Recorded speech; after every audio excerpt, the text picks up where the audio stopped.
আত্মঘাতী লিগেসি ধারণ করেন শহীদ আল্লামা দেলোয়ার হোসেন সাঈদী।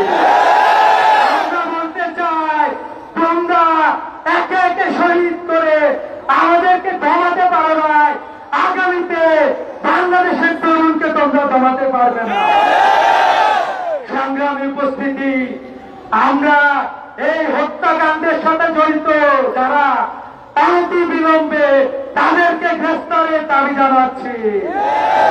এই হত্যাকাণ্ডের সাথে জড়িত যারা এখনো আওয়ামী লীগ সেবাদাস বিভিন্ন প্রশাসনের রন্ধ্রে রন্ধ্রে বসে আছে, তাদেরকে অনতি বিলম্বে অপসারণের দাবি জানাচ্ছি। বাংলাদেশের রাষ্ট্রের নিরাপত্তা নিশ্চিত করার জন্য বাংলাদেশের জনগণকে অতন্ত্র প্রহরীর ভূমিকা পালন করার আহ্বান জানাচ্ছি।